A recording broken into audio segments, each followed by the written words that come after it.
Welcome to our Build a Balanced Plate Out of the Box cooking series. I'm Marge Robeson, registered dietitian with Pasonic Partners. And I'm Louis Aguilar, production lead at LCCAA Head Start.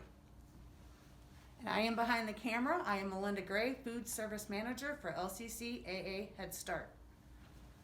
We're so glad that you could join us today for part one of our three-part cooking series. This program gives you the opportunity to receive a box of ingredients that can be used to create a balanced plate.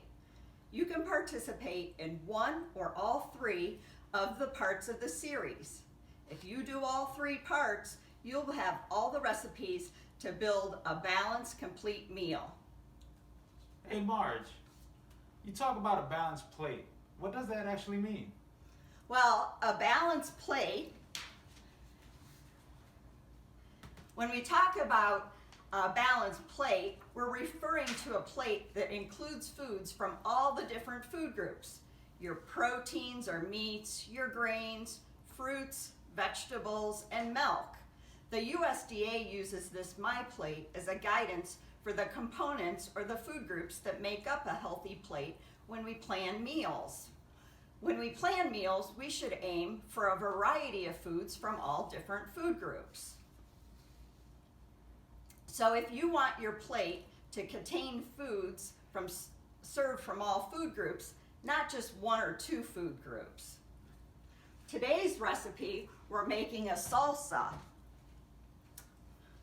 So what would be the food group, Louis, do you think, in salsa? The vegetable food group. You're right. As a dietitian, I love that we're starting with the vegetable group because it's often an overlooked food group when people are planning their meals. Ideally, when you plan meals, you really should aim to have at least 1 to 2 fistfuls of vegetables. As we go through this program, if you have more questions, please just keep your questions and we'll talk about them at the end of the meeting. The box of ingredients that you'll obtain will include all the components that you need to make our salsa recipe today, plus some fun giveaways such as a cookbook, knives, and some more. So let's wash our hands and wash our produce and get started. The first step in making the salsa is dicing your tomato. Louis, what type of knife do you prefer to dice tomatoes? I have no real preference. I just like using a sharp knife. I know most people like using a serrated knife because of its design. It helps prevent the mushing of the tomato when you're cutting, and it provides extra stability also. That makes sense. I know sometimes parents really struggle to get kids to eat vegetables. One of the things that you want to try is to make sure that you're presenting vegetables at the meal. Kids often need a lot of exposure over and over to get to be eating the vegetables. Louis, as you're doing this, do you have any tips for cutting the tomato? Yeah, what you want to do is try to keep your fingers out of the way by tucking them in. Also, try to use a rocking motion as you're cutting them. That'll help for safety and keep your knife centered on the board. Nice. Does it matter what kind of tomato you use? No, not really. As long as it's ripe, that's the kind I would like to prefer, but it doesn't really matter. And also, if your tomato if you find it to be a little bit too seedy, if you give it a quick rinse under cold running water, it'll take out most of those seeds and give you a better just eye appeal. And you'll be ready for all the rest of your ingredients in your salsa. So our next step is to dice the onion. The recipe only calls for half an onion.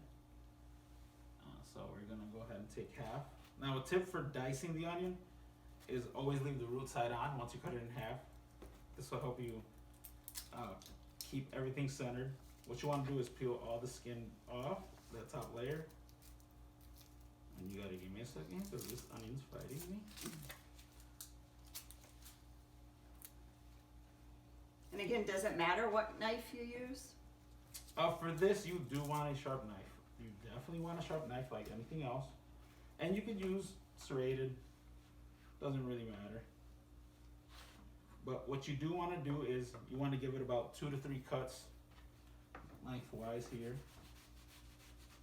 And not going all the way through to the root. Just right before. You want to stop right before.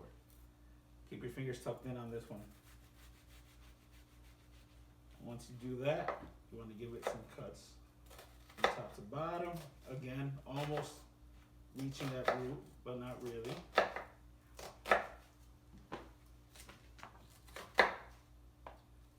And like I said, it's important to have a sharp knife to prevent that slippage. And now you want to go and dice your onion from front to back.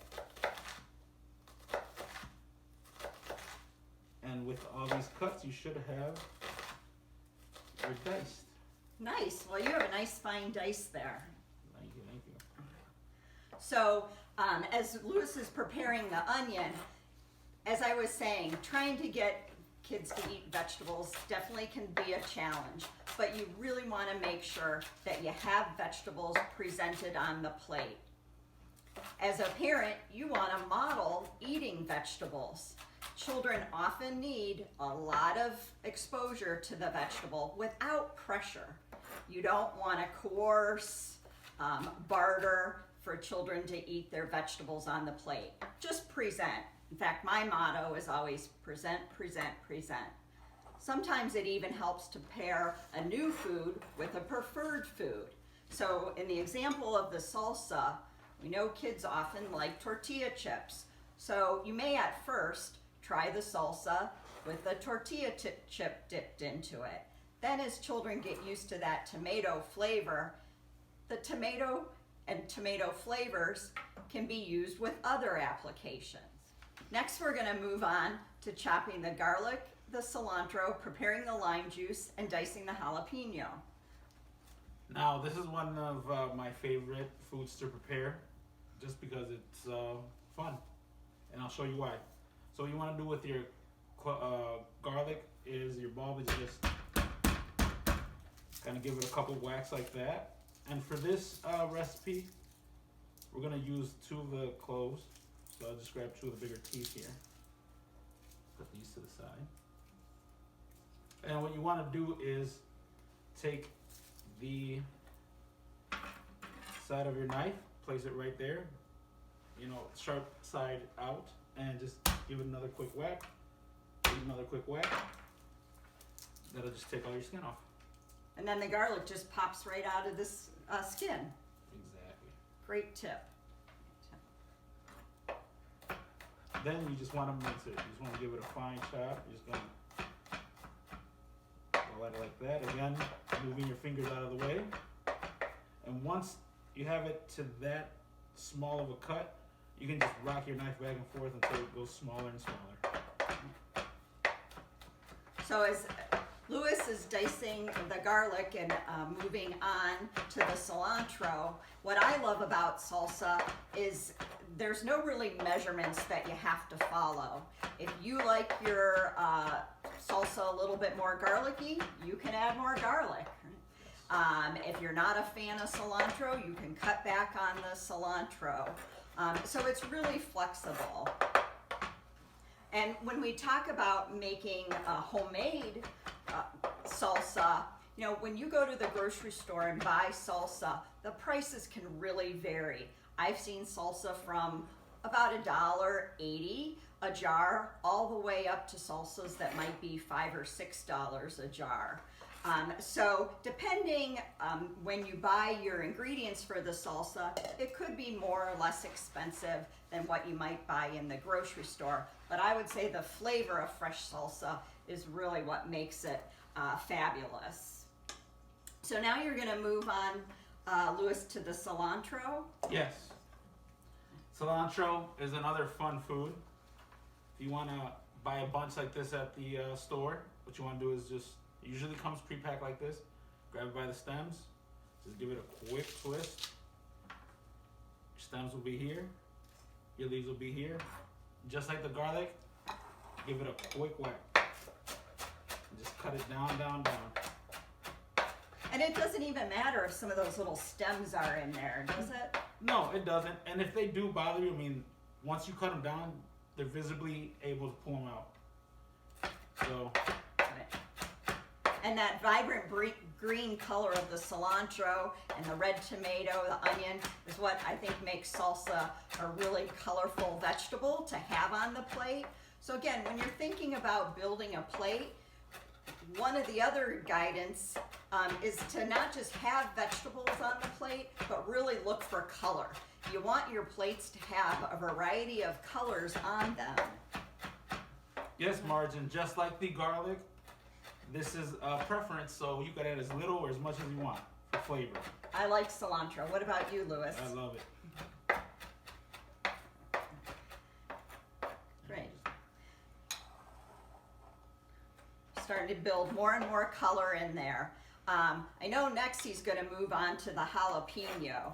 Now, if you have kids, they might not like real spicy foods, so I think there's some things that you can do with the jalapeno to make it less spicy. What would that be, Louis? Yes, the jalapeno on its interior does contain a seed pod and veins. Now that's where most of the heat is stored at, so if you remove those and just discard them, a lot of the heat will dissipate, but if you do like it spicy or like that intensity of the heat, just keep them in. What's your preference, Louis? I like it on the milder side. Yeah, I'm with you. So Louis is going to dice up that jalapeno. And if you, after making the salsa, you know, certainly salsa, when you think of salsa, you think about it, eating it with tortilla chips. But there's so many other things that you can do with salsa. If you take the time to make fresh salsa and you have some left over, it can stay in the refrigerator for up to about 5 days. But if it's getting close to 5 days and you haven't used it all, you might want to consider some other ways to use the salsa. And we've put in your box a list of some other ways that you might want to consider using the salsa. So sometimes I know I've used salsa as a base for soups, or maybe as a mix-in some kind of casserole. And if there's just too much salsa that I'm not gonna use, you can also store the salsa in an airtight container and put it in the freezer for another time when you might wanna use it. So you're dicing the jalapeno here? Yes. Okay. And I see you took the seeds and that rind out, so it probably will be a little bit milder, which is both of our preferences.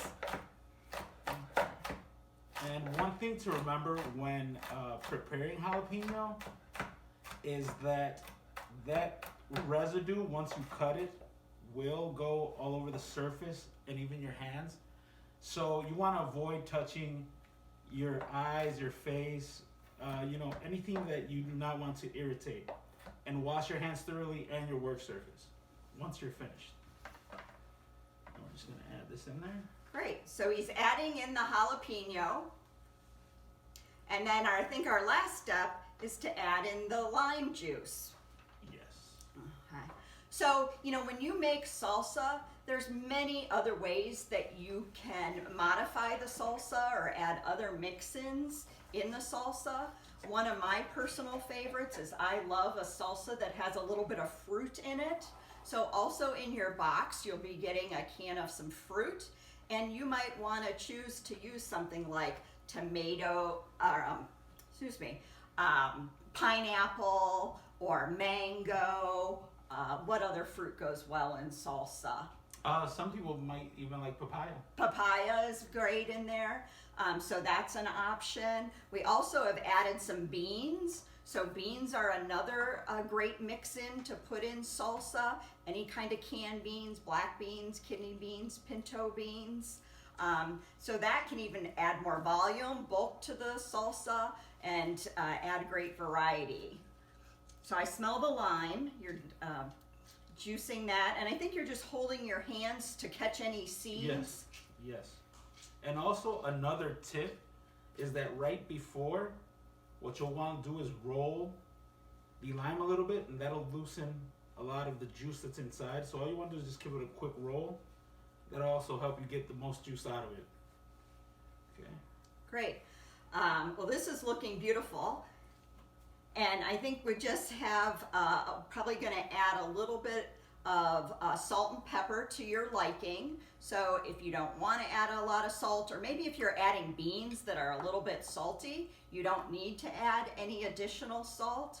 But we would just sprinkle this with a little bit of salt and then kind of mix all of it together.